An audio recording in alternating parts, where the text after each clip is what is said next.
Good morning, ladies and gentlemen, and welcome to Church & Dwight's second quarter 2025 earnings conference call.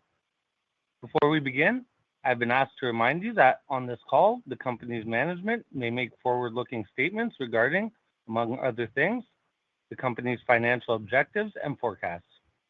These statements are subject to risk and uncertainties and other factors that are described in detail in the company's SEC filings. I would now like to introduce your host for today's call, Mr. Rick Dierker, President and Chief Executive Officer of Church & Dwight. Please go ahead, sir. All right, thank you. Good morning, everyone. Thanks for joining the call. I'll begin with a review of Q2 results. I'll speak to the touchdown closing, strategic actions, and some thoughts on the macro environment.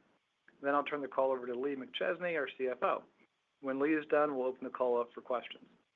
First, I'll begin with Q2 results. Organic sales grew 0.1%, exceeding our outlook of -2% to flat. Adjusted gross margin was down 40 basis points, also exceeding our outlook range. Adjusted EPS was 94 cents, which was 9 cents higher than our 85-cent outlook. Lee will take you through the rest of the numbers shortly, but first some highlights from the quarter. When we gave our outlook back in May, we were seeing category consumption data that was showing a deceleration from strong growth early in the year to turning negative in early April. The good news is that since then, things have begun to improve, with categories finishing positive in April and Q2 category consumption for our largest categories finishing around 2.5%. The macro environment has been volatile and uncertain, with tariff policies changing frequently. The consumer uncertainty showed up in early Q2 when consumer confidence hit a 12-year low. Since then, consumer confidence levels have started to recover as tariff policy appeared to stabilize. Not surprisingly, given that backdrop, our second quarter sales finished slightly ahead of our outlook, which gives us confidence in achieving our full-year organic outlook of 0 to 2%.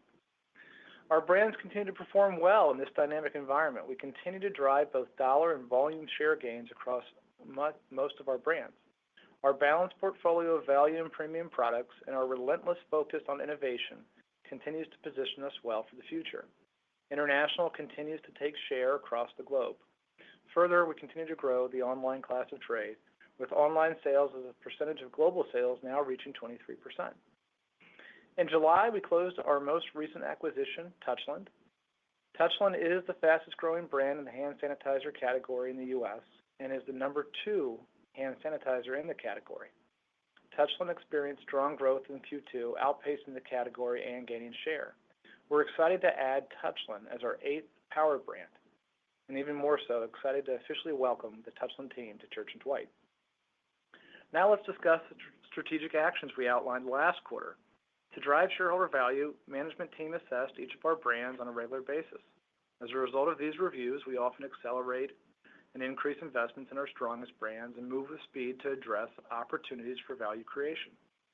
That review is what led to the strategic decision to exit Flawless, Spinbrush, and Waterpik, the showerhead business. Today, we're providing an update on our vitamin business. We remain focused on our revitalization efforts with multiple innovation and branding programs underway in 2025. While it's still too early to fully evaluate results, we can share at this time that we're seeing mixed results. There are some green shoots. We see our multivitamin business improving week over week, and our innovation is seeing strong consumer reviews. And of course, we remain focused on executing our improvement actions. In addition, we are undertaking a strategic review of the business, including streamlining our supply chain to strengthen our core business, potential JV and partnership opportunities, and divestiture options. The gummy vitamin business continues to be a drag on the company's organic growth. The good news is the gummy vitamin category grew almost 4%, which is the third consecutive quarter of growth. The bad news is our consumption was down around 25% as our TDPs declined. Now I'm going to turn my comments to each of the 3 businesses and the improved results from our teams in the second quarter. First up is the U.S. consumer business. Organic sales declined 1%, with volume growth being offset by negative price mix. Volume growth was muted by continued retail destocking in Q2. We continue to expect slight impacts moving forward. Consumption was positive in the quarter for the U.S. business, with momentum improving, and we grew share in 5 of our 7 power brands. Let me provide a bit of color for a few of our important categories. First, with laundry detergent. Arm & Hammer liquid laundry detergent consumption grew 3.2%, in contrast to 1.3% category growth. Arm & Hammer share in the quarter reached 15%. Moving to litter, Arm & Hammer litter consumption grew 3.4%, while the category was up 4.1%, as we saw heightened competitive promotions. Next is Batiste. Batiste continues to be the global leader in dry shampoo. And while consumption was down almost 7% in the quarter, we're confident in Batiste return to consumption growth in the future. There are a couple of factors contributing to the consumption decline, such as competitive price increases, economic pressure driving trade down, and we had some supply issues that are now resolved. This year, we're launching Batiste Light. As a leading brand, our innovations continue to attract new users to the category and increase household penetration. Over in mouthwash, TheraBreath continues to perform extremely well. While the mouthwash category was down in Q2, TheraBreath consumption grew 22.5% and continues to be the number 2 mouthwash with a 21% share. Remember, we believe there's a lot of runway here. Our household penetration for TheraBreath currently sits around 11% versus the category of 65%. Hero once again outpaced the category with consumption growth of 11.4% compared to the acne category growth of 1.5% and remains the number 1 brand in acne care with a 22% share. Equally important as Hero continues to gain share in acne patches. And similar to the TheraBreath story, we believe household penetration growth is key for this brand. It sits at 9% versus the category of 28%. Hero continues to launch innovative solutions and patches and is entering the growing body care segment in 2025 with the Mighty Patch Body. Looking ahead, we're excited about our pipeline of new products, which remain a key driver of our success. In 2025, we expect continued innovation to power our growth and build on momentum, especially in several core categories where we're leading the way. Now turning to international SPD, our international business delivered sales growth of 5.3% in the quarter. Organic increased 4.8% due to a combination of higher volume, price, and mix. Growth was led by Hero, TheraBreath, and FemFresh and was broad-based with all of our subs delivering growth. We were able to grow share in all of our power brands in the quarter, which is a great achievement. Finally, SPD organic sales increased 0.1% due to a combination of higher price and product mix offset by volume. We continue to be excited about the growth opportunities in this business. Looking ahead, our full-year organic growth outlook continues to be 0 to 2%, while category consumption has improved. There remains uncertainty around the U.S. consumer and global economy. We expect our Q2 brand share momentum to continue, supported by our new product launches, our distribution gains, and sustained full-year investment in marketing. Adjusted EPS, we continue to expect 0 to 2% growth, which includes the Touchland acquisition, the cost of the product recall, and the wind down of the 3 exited businesses. I'll close by saying that category consumption is looking a bit better than 3 months ago, and our brands are strong. They're doing well. We're gaining both dollar and volume share across much of the portfolio. We have a healthy mix of value and premium offerings. We're well equipped to navigate the current environment. The strategic actions we're taking will position the company well for the future, and we continue to be on the hunt for the right acquisitions. I'd like to thank all the Church & Dwight employees for executing well in a volatile environment. And now I'll hand it over to Lee for more detail on the quarter. Thank you, Rick, and good day to everyone. Well, as Rick just mentioned, we've just concluded a very productive quarter from our teams across the globe. As we shared during our first quarter call, we remain focused on what we control in the second quarter, and this positions us well as we look forward to the second half of 2025. Let's dive into the second quarter and our outlook. We'll start with EPS. Second quarter adjusted EPS was 94 cents, up 1% from the prior year. The 94 cents was better than our 85-cent outlook, driven by a stronger sales performance and some good resiliency with gross margin. Reported revenue was down 0.3%, and organic sales are up 0.1%. The organic sales were on the high side of our May 1st outlook, and it reflects the improvements we saw in category growth and the strength of our brands. Our second quarter adjusted gross margin was 45.0%, a 40 basis point decrease from a year ago. Productivity and higher margin acquisition business mix drove 170 basis points of margin growth and offset a negative 140 basis points from inflation and tariffs, 40 basis points from the combination of volume, price, and mix, and 30 basis points from the Zicam Orajel swab recall. I'd also note that a portion of our original tariff estimate, about 20 to 30 basis points we expected in the second quarter, shifted to the third quarter as the tariff rates and the shipment timing evolved.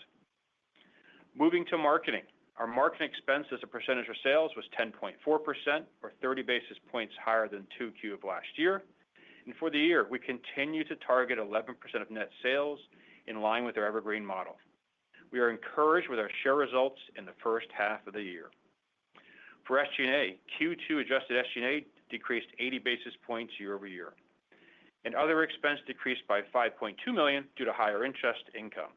And we now expect other expense for the full year to be approximately $65 million on an adjusted basis, reflecting the lower investment income following the Touchland acquisition. In 2Q, our effective tax rate was 23.8% compared to 24% in Q2 of 2024, a 20 basis point year-over-year decrease. The expected adjusted effective tax rate for the full year continues to be 23%.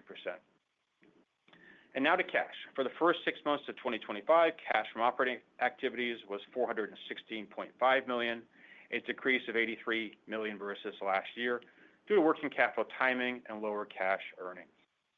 Now, capital expenditures for the first 6 months were $39 million, a $37.6 million decrease from the prior year. And we continue to expect CapEx of approximately $130 million as we return to historical levels of 2% of sales in 2025. And in the second quarter, the company executed a $300 million share repurchase via open market transactions through an accelerated share repurchase program. Okay, let's now spend a few minutes on our outlook. For the full year, we expect reported sales growth of approximately 0 to 2%, which includes the addition of the Touchland acquisition and the impact of lower sales from the businesses we are exiting. And to quantify that for you, that's about $70 to $80 million for Touchland coming in and $70 to $80 million going out for the businesses being exited. We continue to expect organic revenue growth of approximately 0 to 2%. The sales outlook reflects our brand and category growth momentum and reflects a balanced macro view around the uncertainty in the U.S. and global economies. We continue to expect full-year gross margin to contract 60 basis points versus 2024 from elevated input costs and tariffs, the recall expense, unfavorable price and mix to outpace incremental productivity and higher margin acquisition impacts. And looking forward, Touchland is margin rate positive, but for this year, the business exits mitigate that benefit. And we're maintaining our adjusted EPS outlook for 2025. We expect full-year adjusted EPS to be 0 to 2%, which includes the key elements we highlighted after the first quarter, but also includes the Touchland, which is neutral EPS for 2025, the wind down of the 3 business exits, and the cost of the product recall. And for 3Q, we expect reported organic sales growth of approximately 1 to 2%, adjusted gross margin contraction of approximately 100 basis points, primarily from inflation and tariff costs and the lower margins of the exited businesses.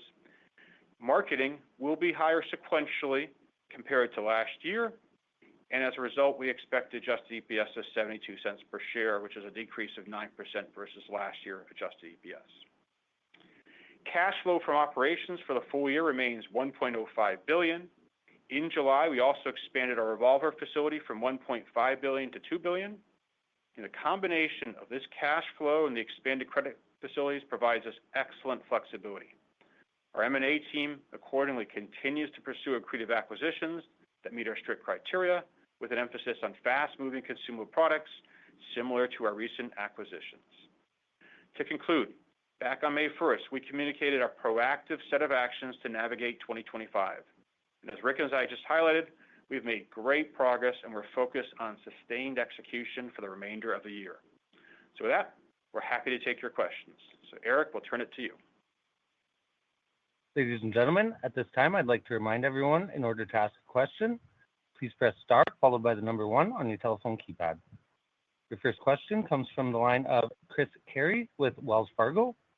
Please go ahead. Hey, good morning, guys. Morning. Morning. Can I start on vitamins and the strategic review you're undergoing? Can you just give a bit of context on what might push you one way versus the other? That could be feasibility of outcomes. Obviously, you need a partner on the other side of the equation.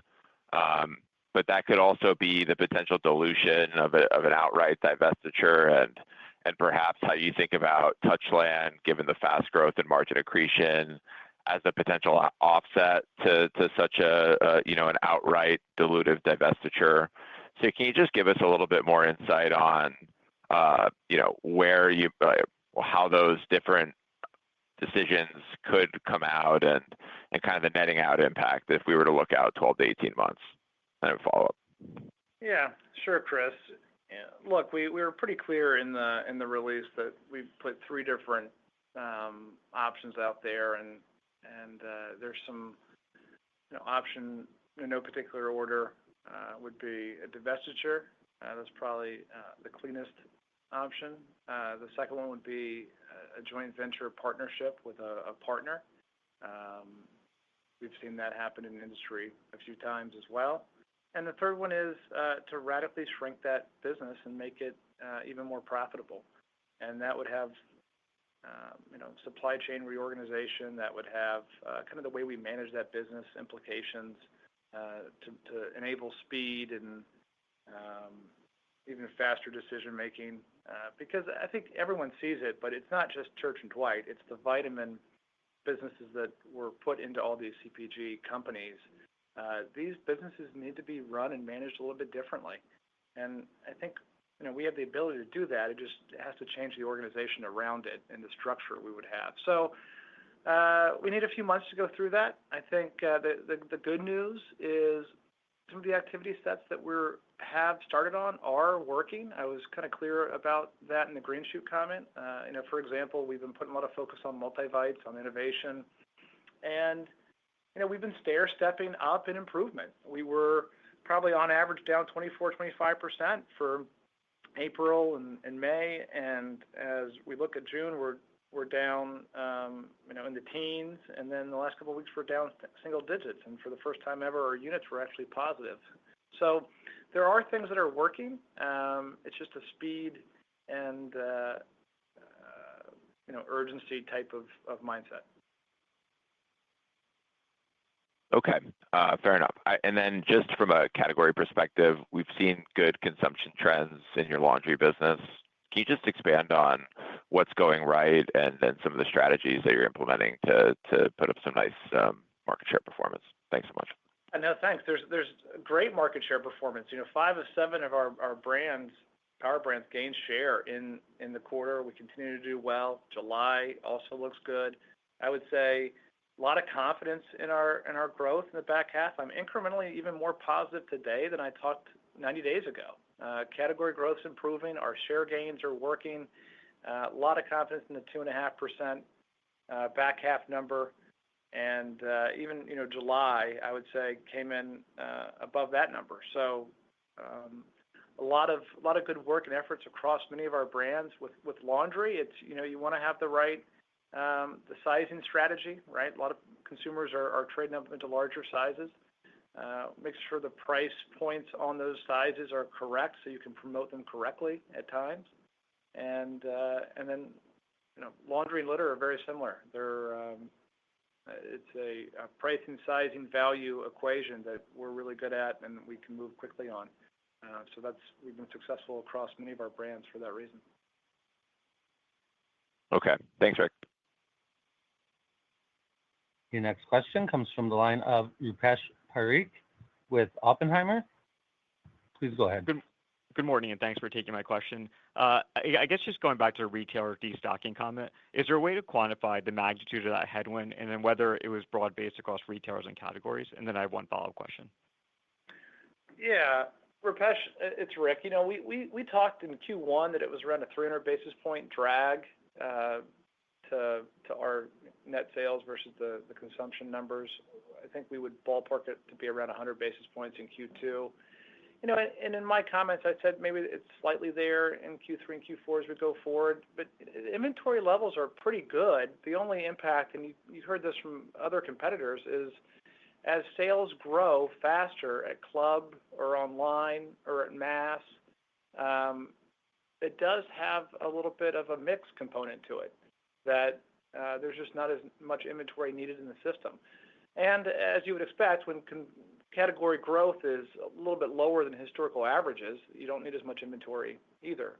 And so I think it's just it's kind of a slight impact, but I wouldn't call it a material impact going forward.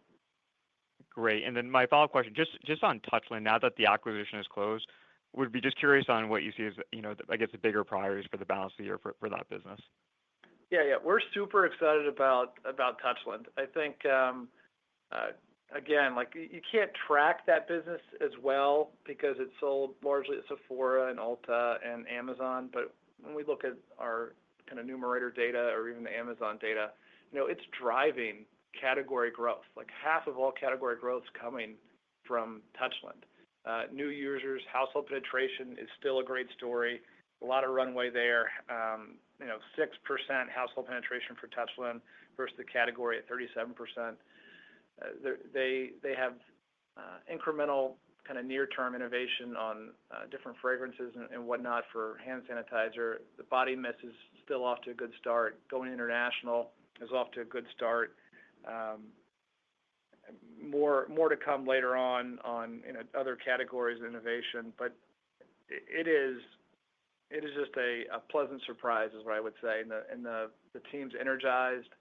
The connections that we're making within Church & Dwight and Touchland are helping enable them move with speed as they go after new opportunities, whether it's a different class of trade or a different distributor or whatnot. So really happy with that growth rate.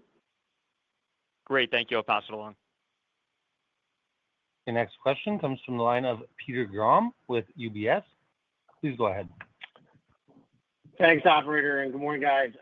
I kind of wanted to follow up on the organic sales outlook, but just in the context of what you're seeing from a category standpoint. You touched on it to Chris's question. The consumption's improved, and we can see that in the data. But I guess the commentary seems to be at odds with a lot of what your HPC peers are kind of discussing here in the last 12 hours or so. So I know everyone has different subcategories and regions, but can you just talk about what you're seeing and maybe why it could be different and how you see that evolving through the balance of the year? Yeah, and you got to remember, I think we were kind of early, like we normally are, about calling what was happening last quarter. And I think some of our peers called that kind of this quarter. Back when I talked in May, I was a little bit more cautious, and because we were seeing negative category growth for those first few weeks of April, and so we were calling category growth at like 1 or 1.5% was our outlook embedded when we were discussing it. And then as time goes by, the category growth for our largest categories, not all of our categories, but the largest categories was closer to 2.5% for the third quarter. And we've talked about this before as well, just the agita that was happening, the University of Michigan, consumer confidence, all the turmoil in the world on tariffs, and that bred uncertainty. Well, as some of that has been mitigated, there's been a little bit more confidence, I think, and category growth, as we think, is going to be closer to 1.5% to 2% as we move forward for the year. It matters what categories you're in. I think that's the most concrete answer I can give you. Some of our competitors are in different categories than we are. They have other risks to private label. They have other pricing risks. But for us, we see that more often than not, our categories are growing 3% over a long period of time. They're growing slower than that this year, but better than what we expected maybe 90 days ago. And meanwhile, our tactics and strategies on innovation and pricing and promotion and all those things are helping, and our marketing spend is helping to gain share.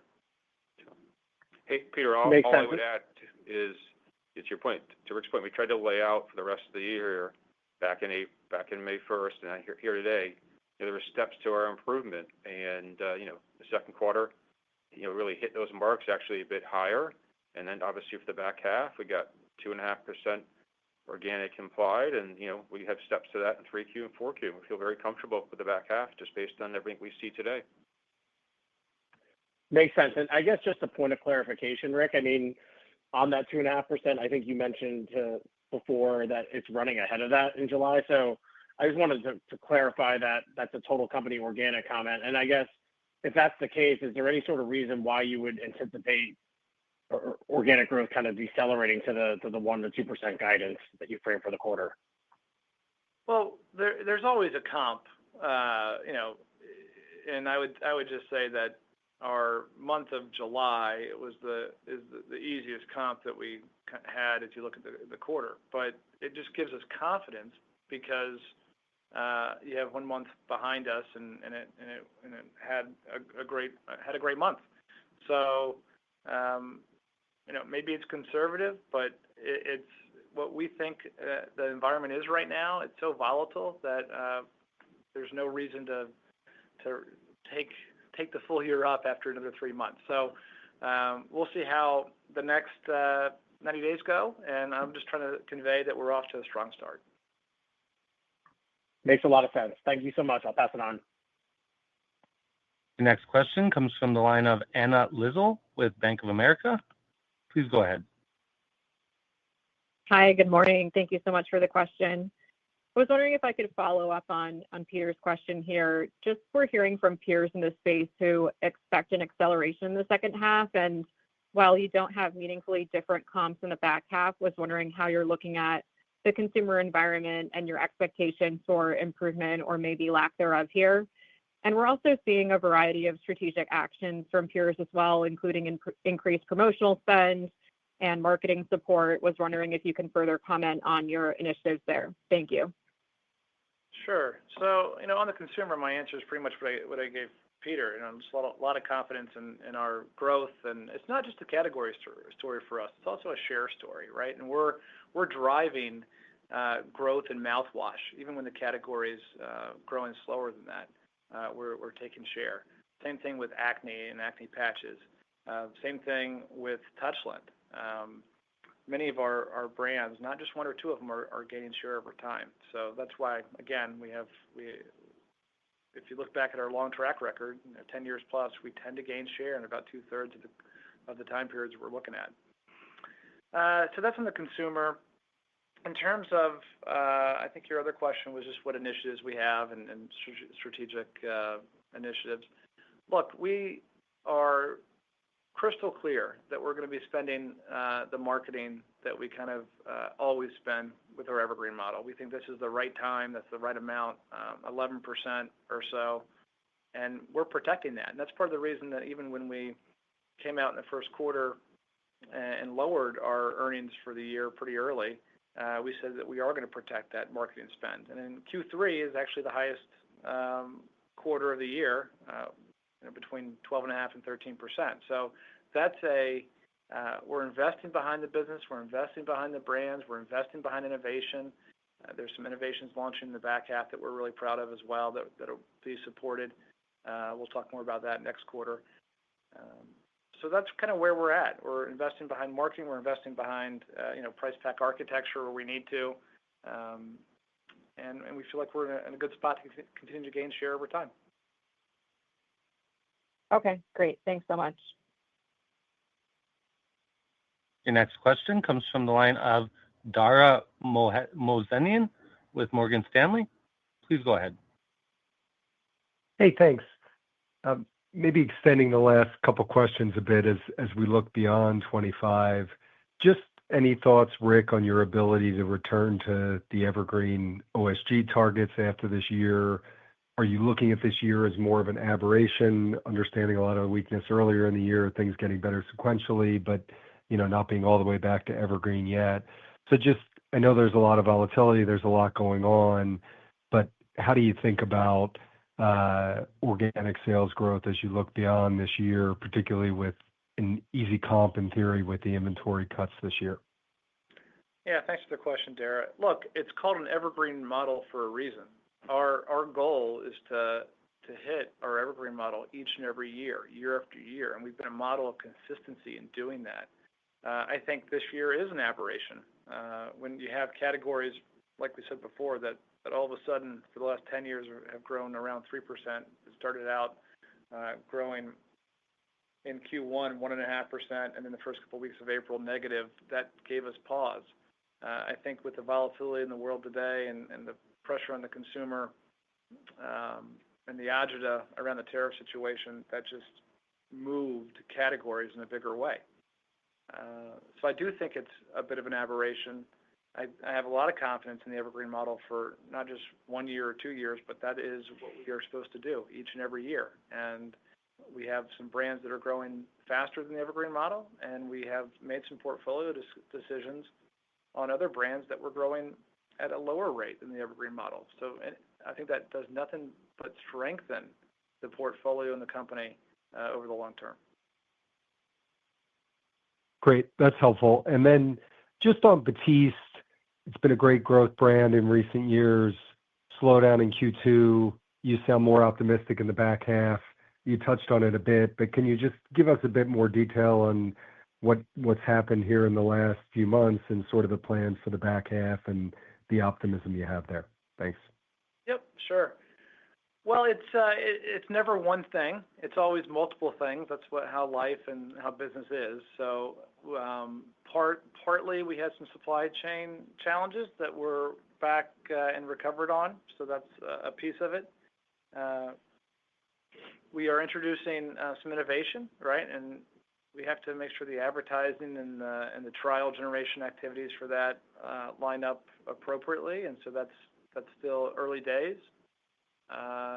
We also had a competitor take a massive price increase and introduce different sizes as well. And so when you have that, it kind of changes and disrupts the category from a pricing size and perspective. So we're taking a look at that.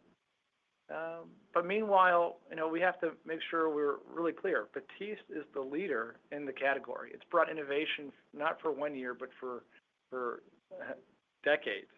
And consumers delight in Batiste.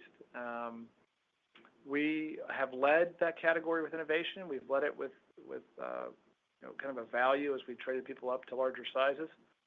But we're in a difficult economic environment right now. So we have to make sure we have sizes that appeal to all price points. And so that's what the team's working on. And some of those things will be dealt with immediately, and some of them are kind of medium term. But I have a lot of confidence we're going to get back to share gains in Batiste in the medium term future. Thank you. Your next question comes from the line of Bonnie Herzog with Goldman Sachs. Please go ahead. All right. Thank you. Good morning. Actually, wanted to circle back with a question on the promotional environment. We've seen increased couponing activity across broader HPC, and then scanner data is suggesting that sales on promotions have been rising. So just curious to hear what you've been seeing in your categories and if you expect the promotional landscape to get even more aggressive in the back half of the year. And I guess in that vein, Rick, how should we think about net price realization going forward, especially within your consumer domestic segment? Yep. Hey, Bonnie, good question. I think, look, whenever we talk about promotion, where we focus is really our household business, laundry and litter. That's the predominant amount of promotion. I would say it's kind of a divergent story. Litter, actually, that category has spiked up above historical averages. If you look back at a long time, many, many quarters, it could go anywhere between 15 and 18 over years. It spiked up to 21 in the quarter. We were actually down a little bit. Nestle was up dramatically, and as they are promoting their lightweight litter in a big way. So that was litter. Laundry actually is very consistent with the previous few quarters. Laundry detergent typically in the low 30s, and for the last 12 months, it continues to be in the low 30s. So we were up a little bit, but we're still in the low 30s. I think in general, laundry's been pretty rational. Litter's been elevated, and then vitamins to some degree is always a promotional category, but that's again a little bit of smaller business than the other two for us. Okay, helpful. And then maybe just a quick question about your gross margin guidance for the year. With end market trends, sequentially getting better, and your guidance suggesting top line's going to accelerate in the back half. Could you just maybe touch on the puts and takes including tariffs on the expected declines on gross margins, especially in Q3? Thanks. Yep. So good morning, Bonnie. Yeah, so as we talked about, we say number one here, gross margin is still in the 60 basis point zone, but obviously there's some moving pieces that have happened. As we noted, tariffs have not materially changed for the year, though the 12-month number has gone up a bit, but there has been a bit of a timing piece, so there's a bit more in the back half than we initially estimated. That certainly shows up in 3Q in particular. Still driving productivity, and overall, that still keeps us in that same zone. As Rick just talked about, we did have a little bit of a negative price in the second quarter. Now, the majority of that was tied to our recall. There certainly is a little bit of discounting going on, like a more normal environment. You have that in there, but that's the balance. Again, biggest piece is just the tariffs inflation. Inflation's still staying sticky. We keep driving productivity.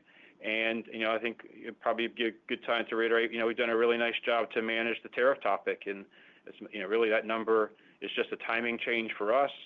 The absolute value for the year hasn't changed. We've been very proactive at managing it. The 12-month number has gone up. But again, if we hadn't done all the actions we had taken, we'd have a much bigger headwind. And we're just focused on driving that through productivity and probably some strategic pricing as we look forward. Yeah, I'm actually really pleased with we kept 60 basis points of a decline as our outlook, and we absorbed a lower gross margin number from these discontinued businesses as they ramp down, right? As you take inventory reserves for them, as you do the proper run out of those businesses. And we had a recall that happened for our Zicam and Oragel business that impacted us. And despite all that, we were able to maintain margin. All right. Thank you. Your next question comes from the line of Steve Powers with Deutsche Bank. Please go ahead. Great. Thank you. First, just real quick, circling back on VMS and thinking about different strategic options. Just if you were to separate that business, can you talk a little bit about just how compartmentalized that business is and how easily separatable it is relative to any kind of stranded overhead considerations that you'd have to work through and that we should be thinking about? Sure. So that business, has separate manufacturing facilities in Vancouver, Washington. It's embedded in also in our York, Pennsylvania manufacturing facility, but it's within its own four walls. It's like a plant within a plant within that facility.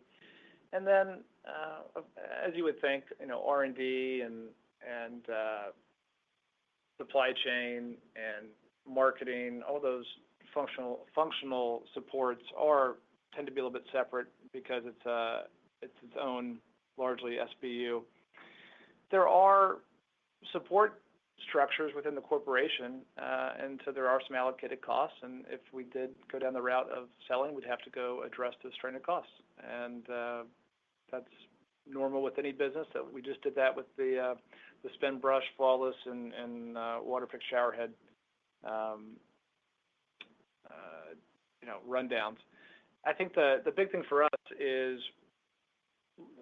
at the same time, we're also adding growth, right? We're also adding Touchland, and so that helps offset some of those leverage fixed costs as well. Yeah. Okay. Perfect. Thank you. And then, Rick, kind of setting aside the work that's being done in HPC, on kind of portfolio rethinking, across a lot of companies, we're also seeing, companies, kind of double down on productivity, announce new restructuring, and on the back end of that, theoretically, size will be stepping up investments in technology and innovation, go-to-market capabilities, et cetera. So as you think about your business, again, notwithstanding the portfolio work you've done, just how do you think about your spending levels and your capabilities? How do you benchmark them against peers, both today and where you think kind of the puck may be going?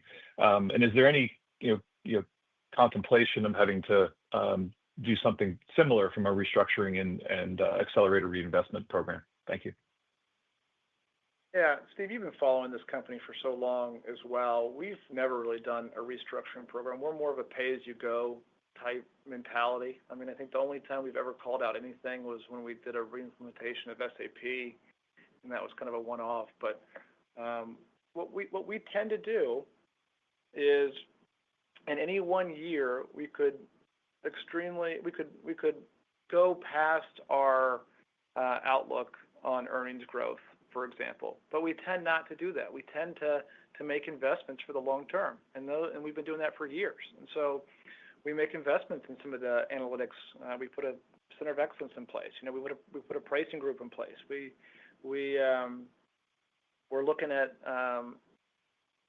we've added infrastructure to our international team in a big way. We have centers of excellence over in Europe for the export business.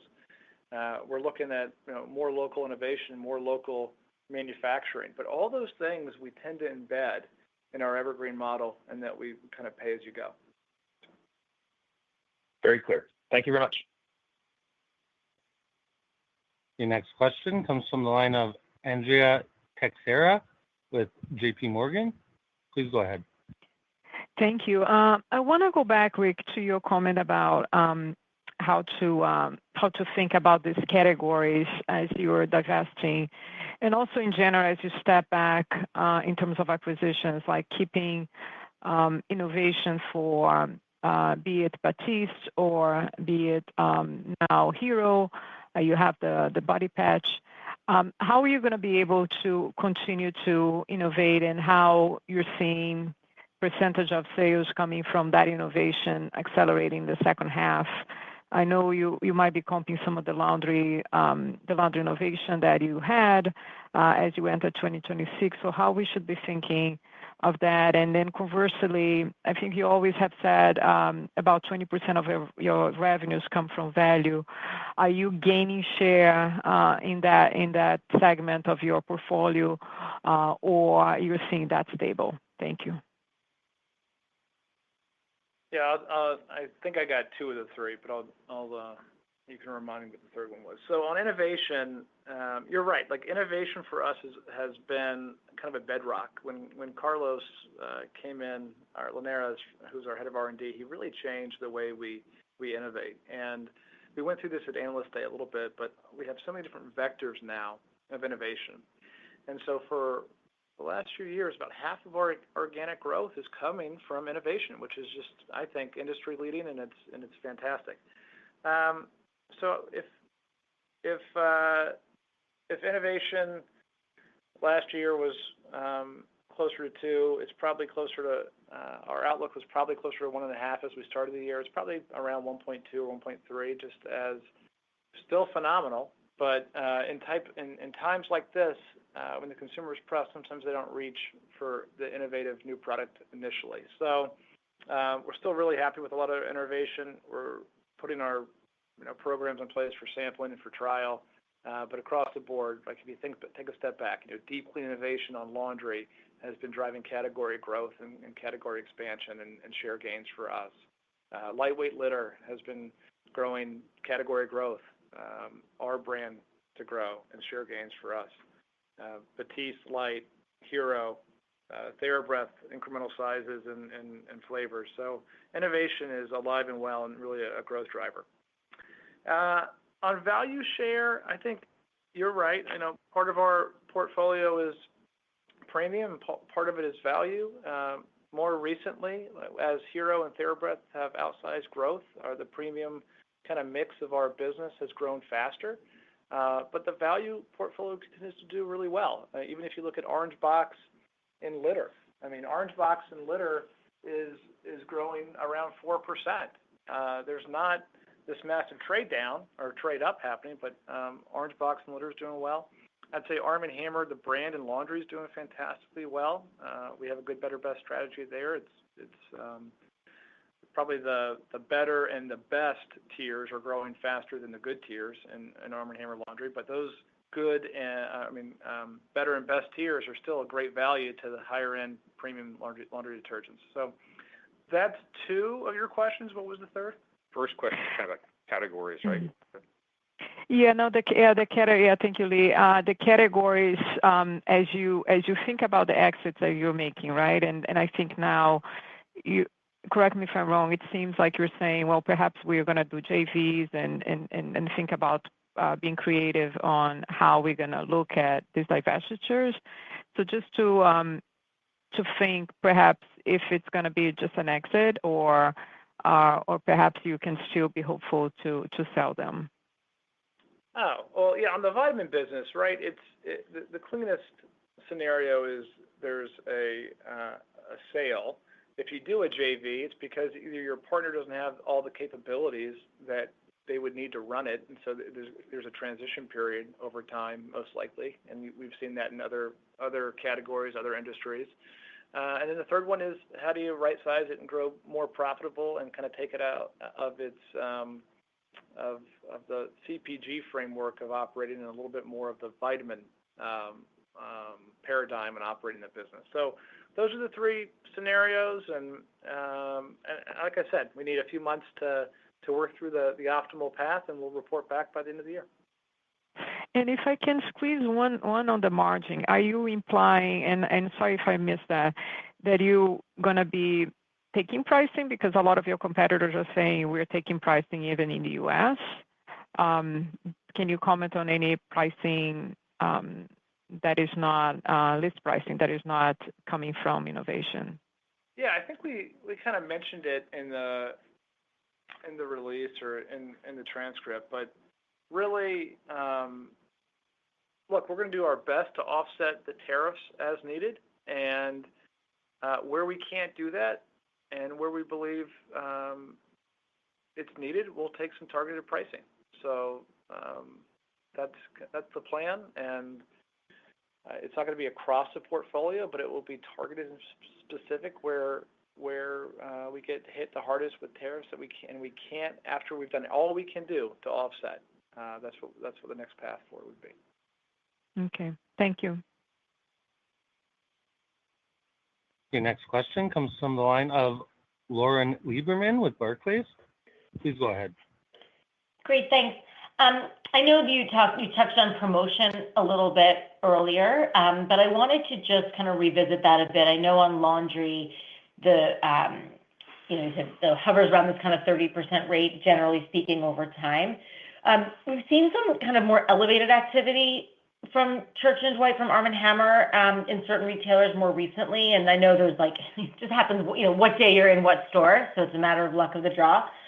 But just wanted to get your perspective on, further leveraging promotion in liquid laundry, particularly we've got this time with the consumer under more pressure, a way to kind of bring forward the message on the, the value of the brand, et cetera. Just kind of thoughts on promotion from here. Thanks. Yeah, I would just reemphasize my comments. Like if you look back a couple of years with history, and I have it right in front of me, like we've averaged anywhere between 31, 33 amount sold on deal for Arm & Hammer laundry detergent. This is an IRI or Nielsen, and in Q1 we were 31, and Q2 we were 33. So I think we're right where is considered historical. We didn't remember I said last quarter a couple other competitors had compacted, a couple other competitors had taken price. We didn't do that. I mean, we had done the compaction maybe 18 months ago, so they were kind of catching up. So I feel like we're right in the realm of normalcy, and I think the category is too. Okay, and just as a follow-up, just the depth, so not just the frequency, but just anything on depth of promotion. Yeah, I mean, depth of promotion, it's a good question. I would say our depth of promotion has not changed at all. Like, okay. Sometimes we line price certain SKUs in order to make sure that they can all hit the promotion. Price and sizing matters a lot in this type of environment. What your opening price points are and what your pricing curves up to the large sizes. But I would say depth hasn't changed either. And Lauren, if you look at the second quarter, yes, you see a little bit of negative price, but again, the majority of that was related to our recall. So to your point, it's nominal amount so far, just right in line with Rick's comments. Okay, perfect. Thanks so much. Your next question comes from the line of Olivia Tong with Raymond James. Please go ahead. Great, thanks. Good morning. I'm going to start with a bit of a short-term question, but you had mentioned that July you had a particularly easy comp and saw good growth off of that. Can you talk about the comps for August and September, if there are any callouts there? And then across your categories, peers have obviously talked about trade down both within their portfolio and then out of their portfolio. So to what extent is trade down a factor for you, both in terms of the negative of trade down from black to orange and litter versus factors that are tailwind to you like laundry? Thanks. Yep, I'll take the second one first, Olivia. I think trade down overall is a benefit for us. And I think we've said this a few times, but there needs to be, I think, more recessionary type behavior and discussion before trade down really happens. I mean, the consumer still is resilient, even though they've faced all this inflation and whatnot over these past few years. But typically when recessionary behavior and economics are happening, that's when extra starts to grow by leaps and bounds. That's when orange box outpaces black box a lot. So right now, we're doing well in my mind. I mean, you see that with all of our share scorecards. Our value brands are growing share as consumers are tight, but our premium brands that are problem solution brands continue to gain share as well. And that's the TheraBreath, that's the Hero. Nair's doing really well. So, absent the recall stuff, Origel's doing well. So again, it's a cross section. And then your first question. The months. Oh, the months. We're not going to make a new practice of talking about months. I'm sorry. I just wanted to give a sense that there's a high degree of confidence, 2.5% in the back half. That's my point. And all I would add is, to your point, you got that confidence in the 2.5%, and we obviously talked about the category growth and the U.S. performance, and probably should be noted also just the international team consistently performing again, despite some of their macro challenges as well. So that's all embedded into that outlook for the back half. All right, got it. And then just thinking about the portfolio overall, vitamin, strategic alternatives, what have you. What's your view on some of the other underperformers, particularly in personal care, as you think about positioning the company for faster growth and freeing up some resources to drive that? Yeah, I feel like, portfolio decisions aren't done lightly. And I feel like we've been very agnostic on where to go and where to play and how to win.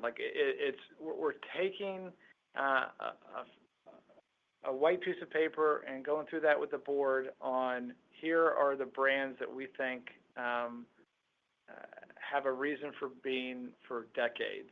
And you saw kind of the output as we fast forwarded those decisions once tariff implications happened. Those were already underway and under discussion. And so that was really the portfolio, part one. Vitamins, that discussion, we've done our best to turn that around, some green shoots, but that's why we're talking about strategic alternatives today about vitamins. There are no further plans in the short or medium term to go through any other portfolio. These brands are great brands. They have roles. Some of them might be cash cows versus the primary growth drivers of the company, but they all have a role to play, and we're happy with the brands we have. All right, thank you. Your next question comes from the line of Filippo Falorni with Citi. Please go ahead. Hey, good morning, everyone. I wanted to ask on the tariff first. Within the $30 million that you guided for the year, which is unchanged, what are really the countries that are getting impacted within the $30 million? I thought there was some China leftover impact there, so just curious there. And then outside of tariffs, in terms of commodities, what is your expectation in terms of your input cost basket? And maybe you can walk us through some of the major swings there. Thank you. Yeah, good question. So I'll start off with just the broader inflation. it's interesting. It's still holding in there. So if you think about what we talked about for the normal amounts of inflation, we're seeing that as we laid out for this year, it crept up a little bit earlier in the second quarter. It's going to come back to still a slightly elevated level. The tariffs. I'll state this. Number one, very very proactive. So obviously we've done all the things to manage through China. So after that, you get into Korea, Thailand, Vietnam, Europe. Those are kind of our top. They make up about 73% of what's left. Even the change is just overnight. Actually, even net makes that number even a little bit better. So the good thing is we're down to whether we look at it by country, look at it by product line, it's kind of 3 or 4, and we get to a large portion of what we're facing here. So again, this proactive nature says, hey, we're not talking about a change this quarter. We're just talking about how we're going to manage it going forward here. And again, majority will be through our productivity programs, and then we'll look at some pricing as well in some targeted areas. Yeah, and just to reemphasize, it changes all the time, right? I mean, even in the release, we put $60 million for our run rate for 12 months, and even with the decisions overnight, now it's closer to $50 million. So it's going to keep doing that. We have to. The good thing about our company is we can move with speed and agility, and that's what we have done. That's what we're going to continue to do. Great, thank you, guys. Your next question comes from the line of Robert Moskow with TD Cowen. Please go ahead. Hey, thanks. Just want to know if you could touch on a little more detail on the international business.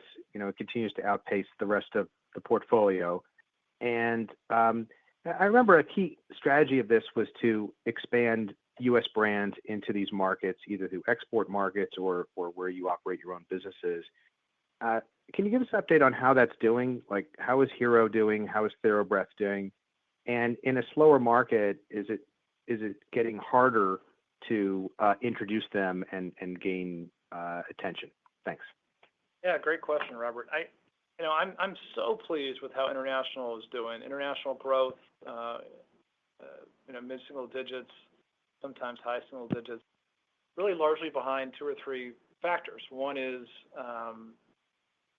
as we have local brands like Sterimar, even Batiste, kind of growing all over the world, but as we also have these recent acquisitions like TheraBreath or Hero, and we've talked about it before, but Hero was in 50 countries within 12 months. I mean, that's fantastic for us to be able to get all the regulatory work done to do that, and we're benefiting from that in a big way. There's a strong demand for Hero and TheraBreath all over the world.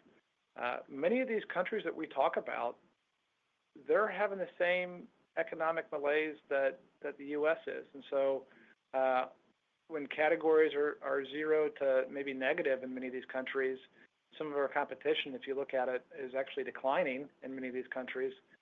We're growing, and we're growing mid-single digits more often than not because of some of the acquisitions and new brands for new retailers that are driving growth for categories. Same story we have here. And so I guess the answer is yes. We're doing brands are continue to grow, existing brands in other countries all over the world. The new acquisitions are doing really well, and I think we're in early innings there. There's more momentum to come, and then finally, we continue to look at acquisitions independently in Europe and China. I think that team is ready for it. We just need to find the right fit, and we look at what countries we should become a sub in the future. So there's like 4 or 5 pieces of growth for international, but they're doing a great job. Thank you. Your last question comes from the line of Kevin Grundy with BNP Paribas. Please go ahead. Great. Thanks. Morning, everyone. Thanks for the question. Two quick ones. At least I hope they're quick. To follow up on Lauren's question, Rick, you guys sound fairly benign on the promotional environment. I ask this in the context, there's competing narratives. You guys sound fairly benign. Your key competitors suggesting that things are ramping. The Nielsen data would suggest things are ramping, particularly around Arm & Hammer. So with that context, what do you have embedded in the back half of the year for promotion levels, particularly for household, which is where you see most of the promotion? And if the answer is like we expect more of the same, which your characterization was relatively flat, how much cushion do you have to respond? Because it seems like your competitor will. And then I have a follow-up. Thank you. Yeah, I mean, look, you guys can ask all about promotions. I kind of gave you the answer. Q1 and Q2 are within historical norms in laundry, and there's not much more to go there. I mean, some of our competitors were lower on promotion in Q2 of 2025, but you got to remember it's all about the net price point, and they took price as well. So sometimes when you look at promotion, you got to make sure you're factoring what the net price is. So I would say promotion for us is consistent with the last 3 or 4 quarters, maybe even 4 or 5 quarters. And in the back half, promotions are already set for the back half. They've been sold in for a while now. So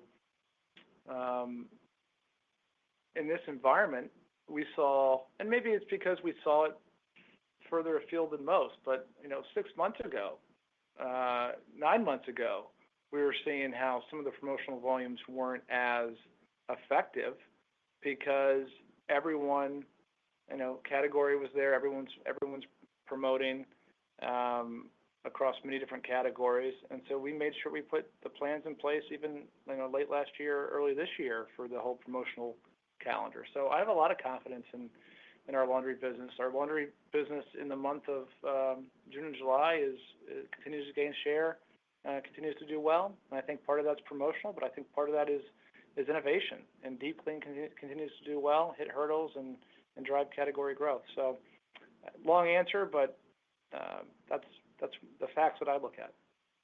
Okay, very good. Thank you, Rick. And one quick follow-up, because I know the call is going long here.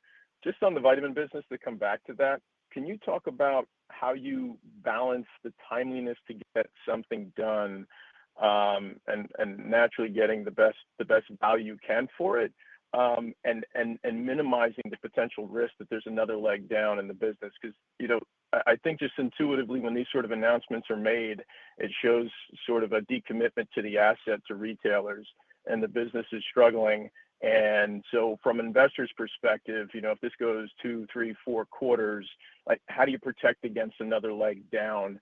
So your comments there would be helpful as well. Thank you very much. Yeah, look, we're running this business like we're going to own it forever. And that means that the amount of time and energy we spend on innovation doesn't change. The amount of time we spend on promotional and pricing and programming doesn't change. That's how we have to run it. And then if there's a strategic choice to do something different, then that's what we do. But that's what our communication will be with the retailer.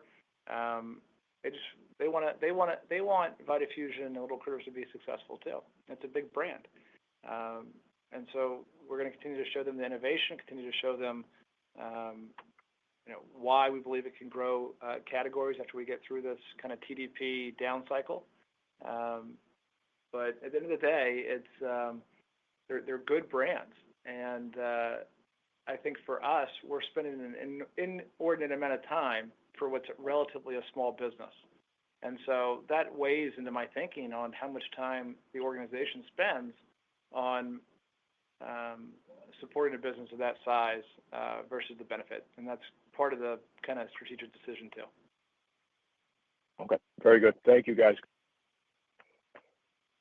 I'd now like to turn the call back over to Rick Dierker for closing remarks. Please go ahead. Okay, well, thank you, everyone.